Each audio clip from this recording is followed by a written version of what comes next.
কেবিনেটৰ সমীকৰণ কাইলৈ যেহেতু শপত গ্ৰহণ হবলগীয়া নৰেন্দ্ৰ মোদী চৰকাৰৰ তৃতীয়টো কাৰ্যকালত কোন কোন মন্ত্ৰী অন্তৰ্ভুক্ত হ'ব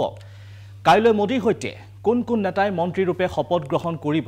তাক লৈ ইতিমধ্যে দেশজুৰি অব্যাহত আছে চৰ্চা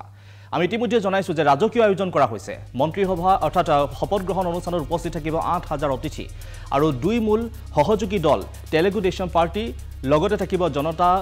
দল ইউনাইটেডে গুৰুত্বপূৰ্ণ মন্ত্ৰী পদ দাবী কৰাত মন্ত্ৰী সভা গঠনক লৈ ইতিমধ্যে সমস্যাত পৰিছে মোদী নতুন কেবিনেট গঠনৰ বাবে এনডিএৰ শীৰ্ষ নেতৃবৰ্গৰ মাজত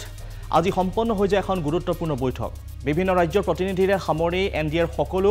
অংশীদাৰ দলৰ প্ৰতিনিধিৰে এখন কেবিনেট গঠনৰ বাবে ইতিমধ্যে চলিছে নানান সমীকৰণ আৰু গৃহ বিত্ত লগতে প্ৰতিৰক্ষা আৰু বৈদেশিক পৰিক্ৰমা মন্ত্ৰালয়ে পূৰ্বৰ দৰে বাহাল থকাৰ সম্ভাৱনা আছে নতুন মন্ত্ৰী হিচাপে চৰ্চাত আছে বহুকেইজন নেতাৰ নাম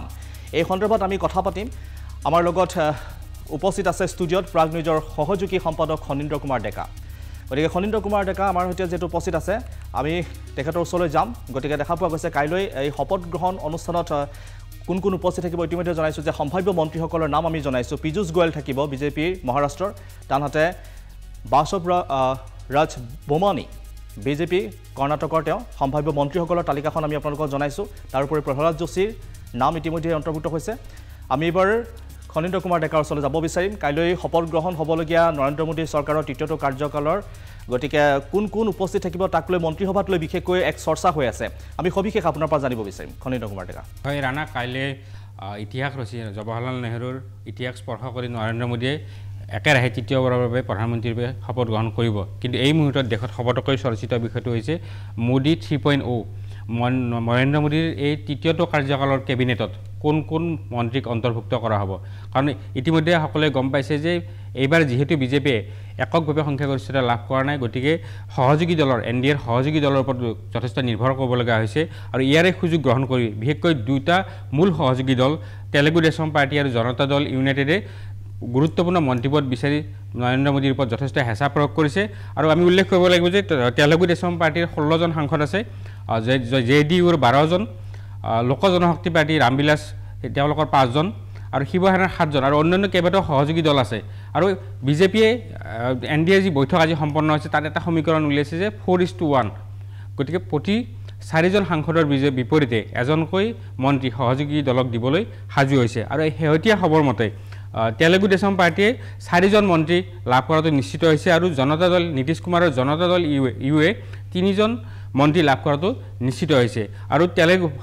ভোট কৰোঁ তেলেগু দেশম পাৰ্টিক 3জন কেবিনেট মন্ত্ৰী এজন ৰাজ্যিক পৰ্যায়ৰ মন্ত্ৰী দিয়া হ'ব আৰু জেডিইউক 2জন কেবিনেট মন্ত্ৰী আৰু এজন ৰাজ্যিক মন্ত্ৰী দিয়া হ'ব আৰু ইতিমধ্যে তেওঁলোকে তেলেগু দেশম দলৰ পৰা 3জন সাংসদৰ নাম ইতিমধ্যে অৰ্পণ কৰা হৈছে সেই নামকেইটা হ'ল ৰাম মোহন নাইডু হৰিশ বালাযোগী দাগুমাল্লা প্ৰসাদ এই 3জন সাংসদে তেলেগু দেশম পাৰ্টিৰ পৰা মন্ত্ৰীপদ লাভ কৰাটো প্ৰায় নিশ্চিত হৈ পৰিছে আনহাতে জনতা দল ইউনাইটেডৰ পৰা নীতিশ কুমাৰে 2জন সাংসদৰ নাম ইতিমধ্যে উল্লেখ কৰিছে তেওঁলোক হ'ল লালন কুমাৰ আৰু ৰামনাথ ঠাকুৰ হৈছে ৰাজ্যসভাৰ সাংসদ আৰু উল্লেখ কৰিব লাগিব যে বিহাৰৰ প্ৰাক্তন মুখ্যমন্ত্ৰী শেহতীয়াকৈ মৰণোত্তৰভাৱে ভাৰতৰত্ন সন্মানেৰে সন্মানিত কৰ্পূৰী ঠাকুৰৰ পুত্ৰ হৈছে ৰামনাথ ঠাকুৰ গতিকে বিহাৰৰ পৰা লালন কুমাৰ ৰামনাথ ঠাকুৰ এই দুজন জেডিইউ নেতাই মন্ত্ৰীপদ পোৱাটো নিশ্চিত হৈ পৰিছে আমি আৰম্ভণিতে উল্লেখ কৰিছিলোঁ যে জেডিইউ আৰু তেলেগু দেশম পাৰ্টিয়ে গুৰুত্বপূৰ্ণ মন্ত্ৰীপদ দাবী কৰিছিলে বিশেষকৈ জেডিইউৱে ৰেল দপ্তৰ দাবী কৰিছিল তেলেগু দেশম পাৰ্টিয়েও কৃষি কয়লা খনি তাৰপিছতে ইনফৰমেশ্যন টেকনলজি আদি মন্ত্ৰীপদ দাবী কৰিছিল যদিও বিজেপিয়ে যি মূল 4টা দপ্তৰ গৃহ বিত্ত প্ৰতিৰক্ষা আৰু বৈদেশিক পৰিক্ৰমা নিজৰ হাতত ৰখাটো পাই নিশ্চিত হৈ পৰিছে আৰু বোধ কৰোঁ পূৰ্বৰ দ্বিতীয়টো কাৰ্যকালৰ দৰে এই 4টা দপ্তৰ বাহাল থাকিব গতিকে অমিত শ্বাহ গৃহমন্ত্ৰী ৰাজনাথ সিং প্ৰতিৰক্ষা মন্ত্ৰী নিৰ্মলা সীতাৰমণ বিত্তমন্ত্ৰী আৰু এছ জয়শংকৰ তেওঁ বৈদেশিক পৰিক্ৰমা মন্ত্ৰী হিচাপে পুনৰ শপত গ্ৰহণ কৰাৰ সম্ভাৱনা আছে কিন্তু আমি দেখিছিলোঁ যে পূৰ্বৰ দুটা কাৰ্যকালত মন্ত্ৰীসভা গঠনৰ ক্ষেত্ৰত কিন্তু মোদীয়ে বৃহৎ চমক দিছিল কাৰণ যোৱাটো কাৰ্যকালত দেখিছোঁ যে কোনো ভবা নাছিল যে নিৰ্মলা সীতাৰমণক বিত্তমন্ত্ৰীৰ দৰে দপ্তৰ দিয়া হ'ব গতিকে এইবাৰো যদি কিবা তেনেধৰণৰ চমক সৃষ্টি কৰে তেতিয়া হয়তো কাইলৈ শপত গ্ৰহণৰ পিছত যেতিয়া দপ্তৰ বিতৰণ কৰিব তেতিয়া আমি নিশ্চিত হ'ম কিন্তু সেই যিটো সমীকৰণ দেখা গৈছে কাৰণ বিভিন্ন ৰাজ্যৰ প্ৰতিনিধিত্ব থাকিব বিভিন্ন জনগোষ্ঠীৰ প্ৰতিনিধিত্ব থাকিব সহযোগী দলক মন্ত্ৰীত্ব দিব লাগিব তাৰ ফলত দেখা গৈছে যদি তেলেগু দেশমক ইতিমধ্যে ক'লো যে 3জন কেবিনেট মন্ত্ৰী দিয়া হ'ব জেডিইউক 2জন কেবিনেট মন্ত্ৰী দিয়া হ'ব আৰু লগতে JDS কৰ্ণাটকৰ জনতা দল সেকুলাৰৰ দুজন সাংসদ আছে তাৰ ভিতৰত প্ৰাক্তন মুখ্যমন্ত্ৰী কৰ্ণাটকৰ প্ৰাক্তন মুখ্যমন্ত্ৰী প্ৰাক্তন প্ৰধানমন্ত্ৰী HG দেৱেগৌড়াৰ পুত্ৰ HG কুমাৰস্বামীয়ে মন্ত্ৰীপদ পোৱাটো নিশ্চিত হৈ পৰিছে আৰু আন এটা কথা উল্লেখ কৰিব লাগিব যে এইবাৰ বিভিন্ন ৰাজ্যৰ পৰা কেইবাজনৰ প্ৰাক্তন মুখ্যমন্ত্ৰী সাংসদ ৰূপে নিৰ্বাচিত হৈ আহিছে তাৰে কেইবাজনকো মন্ত্ৰীসভাত স্থান দিয়াটো প্ৰায় নিশ্চিত হৈ পৰিছে তাৰ ভিতৰত আমি যদি উল্লেখ কৰোঁ মধ্যপ্ৰদেশৰ প্ৰাক্তন মুখ্যমন্ত্ৰী শিৱৰাজ সিং চৌহান তেওঁ একেৰাহে 4বাৰ প্ৰধানমন্ত্ৰী হৈছিলে মুখ্যমন্ত্ৰী হৈছিলে ক্ষমা কৰিব তাৰপিছত যোৱাবাৰ তেওঁৰ নেতৃত্বতে মহাৰাষ্ট্ৰ মধ্যপ্ৰদেশত সফলতাৰে বিজেপিয়ে চৰকাৰ গঠন কৰাৰ পিছতো তেওঁক মুখ্যমন্ত্ৰী পদৰ পৰা বঞ্চিত কৰা হৈছিল কিন্তু এইবাৰ বিপুল ভোটৰ ব্যৱধানত তেওঁ পুনৰ এইবাৰ লোকসভালৈ নিৰ্বাচিত হৈ আহিছে তেওঁক হয়তো মোদীৰ মন্ত্ৰীসভাত অন্তৰ্ভুক্ত কৰা হ'ব পাৰে ঠিক সেইদৰে হাৰিয়ানাৰ মনোহৰলাল খট্টাৰ প্ৰাক্তন মুখ্যমন্ত্ৰী তেওঁ নিৰ্বাচিত হৈ আহিছে ত্ৰিপুৰাৰ প্ৰাক্তন মুখ্যমন্ত্ৰী বিপ্লৱ দেৱ নিৰ্বাচিত হৈ আহিছে তেওঁকো হয়তো এইবাৰ মন্ত্ৰীসভাত স্থান দিয়া হ'ব পাৰে গতিকে আমি যিখন তালিকা তা আমি গৃহমন্ত্ৰী ৰূপে অমিত শ্বাহ থকাটো প্ৰায় নিশ্চিত আছে প্ৰতিৰক্ষা মন্ত্ৰী ৰাজনাথ সিং বিত্তমন্ত্ৰী ৰূপে নিৰ্মলা সীতাৰমণ তেওঁ কিন্তু লোকসভা নিৰ্বাচনত প্ৰতিদ্বন্দ্বিতা নকৰিলে কিন্তু তেওঁ বৰ্তমানো তেওঁ কৰ্ণাটকৰ পৰা ৰাজ্যসভাৰ সাংসদ হৈ আছে গতিকে নিৰ্মলা সীতাৰমণক হয়তো বিত্ত দপ্তৰ দিয়া হ'ব আৰু যদিহে নিৰ্মলা সীতাৰমণক বিত্ত দপ্তৰ নিদিয়ে মোদীৰ বাবে এটা বিকল্প আছে যে পীযুষ গোৱেল তেওঁ এজন চাৰ্টাৰ্ড একাউণ্টেণ্ট আৰু আমি দেখিছিলোঁ যে অৰুণ জেটলীৰ প্ৰথমটো কাৰ্যকালত অৰুণ জেটলীৰ অসুস্থতাৰ ফলত কিছুদিন সাময়িকভাৱে অস্থায়ীভাৱে বিত্তমন্ত্ৰী দপ্তৰ লৈছিল গতিকে পীযুষ গোৱেলক হয়তো বিত্তমন্ত্ৰী দপ্তৰ দিয়া হ'ব পাৰে গতিকে সুব্ৰমণিয়াম জয়শংকৰ জয়শংকৰ যোৱাবাৰ তেওঁ ভাৰতৰ প্ৰাক্তন বৈদেশিক সচিবক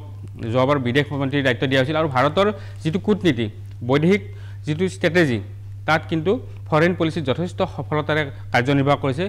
জয়শংকৰ গতিকে পুনৰ দ্বিতীয়টো কাৰ্যকালৰ বাবে তেওঁ এই দপ্তৰ লাভ কৰাটো নিশ্চিত হৈছে আৰু মহাৰাষ্ট্ৰৰ পৰা দেখা গ'ল যে মহাৰাষ্ট্ৰত যেহেতু শিৱসেনাৰ 7জন সাংসদ আছে গতিকে তেওঁলোকক হয়তো 2জন কেবিনেট দপ্তৰ মন্ত্ৰী পাব পাৰে NCPৰ পৰা এজন সাংসদ জিকিছে যে তেওঁলোককো দিয়া হ'ব পাৰে গতিকে মহাৰাষ্ট্ৰৰ পৰা 3জন উল্লেখযোগ্য নেতা আছে যে এজন হৈছে নীতিন গাডকাৰী পীযুষ গোৱেল আৰু নাৰায়ণ ৰাণে তেওঁলোকক কিদৰে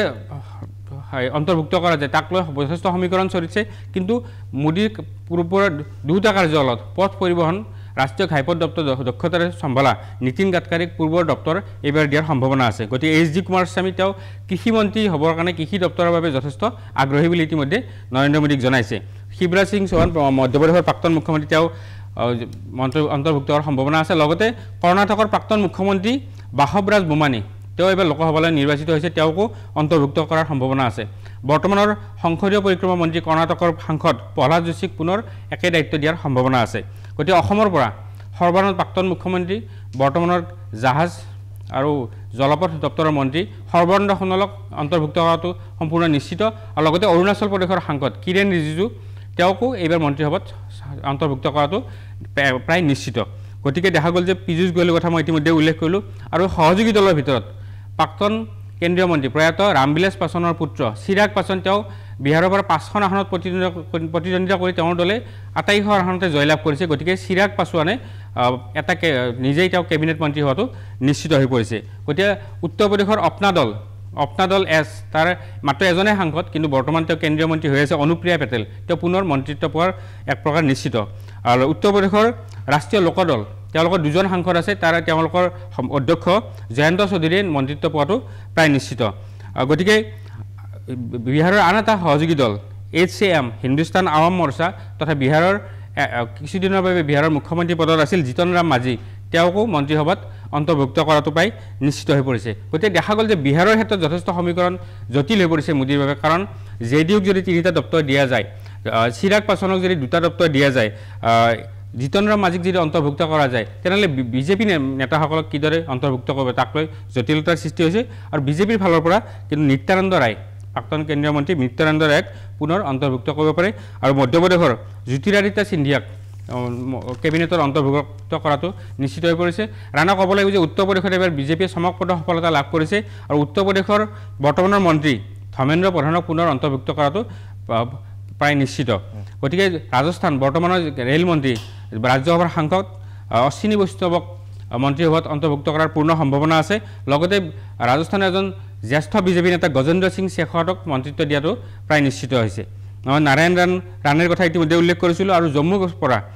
বৰ্তমানৰ মন্ত্ৰী জিতেন্দ্ৰ সিং যথেষ্ট দক্ষ মন্ত্ৰীয়ে মোদীৰ সৈতে যথেষ্ট ঘনিষ্ঠ তেওঁক অন্তৰ্ভুক্ত কৰাৰ সম্ভাৱনা আছে আৰু যদিও পাঞ্জাবত এবাৰ দেখা গৈছে যথেষ্ট শোচনীয় প্ৰদৰ্শন কৰিছে বিজেপিয়ে কিন্তু পাঞ্জাবৰ পৰা হৰদীপ সিং পুৰী তেওঁ প্ৰাক্তন কূটনীতিক ৰাজ্যসভাৰ সাংসদ তেওঁক হয়তো অন্তৰ্ভুক্ত কৰা হ'ব পাৰে আৰু হাৰিয়ানাৰ পৰা অনুৰাগ ঠাকুৰ কিন্তু ৰাণা এটা কথা উল্লেখ কৰিব লাগিব আমি পূৰ্বৰ দুটা কাৰ্যকালত দেখিছিলোঁ যে নৰেন্দ্ৰ মোদী প্ৰথমবাৰ প্ৰধানমন্ত্ৰী হোৱাৰ সময়ত বিজেপিৰ সভাপতি আছিল ৰাজনাথ সিং পৰৱৰ্তী সময়ত তেওঁ গৃহ দপ্তৰৰ মন্ত্ৰীত্ব লাভ কৰি বিজেপিৰ সভাপতি পদ ত্যাগ কৰিছিল পৰৱৰ্তী সময়ত দ্বিতীয়টো কাৰ্যকালৰ সময়ত বিজেপিৰ সভাপতি আছিল অমিত শ্বাহ তেওঁ বিজেপিৰ সভাপতি পদ ত্যাগ কৰি তেওঁ গৃহ দপ্তৰ লাভ কৰিছিল এইবাৰ প্ৰশ্ন উঠিছে জেপি নড্ডাই বিজেপিৰ সভাপতি পদ ত্যাগ কৰি মন্ত্ৰীসভাৰ অন্তৰ্ভুক্ত হ'ব নে তেওঁ সভাপতি পদত বাহাল থাকিব সেয়া কাইলৈ নিশ্চিত হৈ পৰিব আৰু তুই জেপি নাড্ডাক মন্ত্ৰীসভাত অন্তৰ্ভুক্ত কৰিলে বিজেপিৰ বাবে নতুন এজন সভাপতিৰ সন্ধান কৰা হ'ব পাৰে কিন্তু সেইটো এটা প্ৰশ্ন আছে আৰু লগতে এটা ক্ষীণ সম্ভাৱনা আছে স্মৃতি ইৰাণীৰ তেওঁ আমেথিত পৰাস্ত হৈছে কিন্তু আমি দেখিম যে 2014 চনত তেওঁ ৰাহুল গান্ধীৰ বিৰুদ্ধে পৰাজিত হোৱাৰ পিছতো তেওঁক কেন্দ্ৰীয় মন্ত্ৰীসভাত অন্তৰ্ভুক্ত কৰিছিল যদিহে নৰেন্দ্ৰ মোদীয়ে এগৰাকী শক্তিশালী মহিলা কণ্ঠ হিচাপে তেওঁক যদি অন্তৰ্ভুক্ত কৰে পৰৱৰ্তী সময়ত তেওঁ হয়তো ৰাজ্যসভাৰ পৰা নিৰ্বাচিত কৰি অনা হ'ব পাৰে এয়াই এতিয়া বৰ্তমান সময়লৈকে এইখিনি নিশ্চিত হৈছে আৰু আজি ইতিমধ্যে এনডিএৰ বৈঠক হৈছে দপ্তৰক লৈ যথেষ্ট উৎকণ্ঠা অব্যাহত আছে আৰু কাইলৈ শপত গ্ৰহণৰ সময়ত দেখা যাব যে কোন মন্ত্ৰী অন্তৰ্ভুক্ত হয় আৰু হয়তো নৰেন্দ্ৰ মোদীয়ে কিছু বৃহৎ চমক দিবৰ চেষ্টা কৰিব পাৰে ৰাণা নিশ্চিতভাৱে ধন্যবাদ থাকিল আৰু আমাক খনীন্দ্ৰ কুমাৰ ডেকাই জনালে গতিকে তৃতীয়টো কাৰ্যকালত কোন মন্ত্ৰী অন্তৰ্ভুক্ত হ'ব সেই বিষয়ে জনালে আৰু কাইলৈ মোদীৰ সৈতে কোন নেতাই মন্ত্ৰীৰূপে শপত গ্ৰহণ কৰিব এতিয়া ইতিমধ্যে দেশজুৰি চৰ্চা হৈ আছে চৰ্চা অব্যাহত ৰাখিছে গতিকে আমাক খনীন্দ্ৰ কুমাৰ ডেকাই সবিশেষ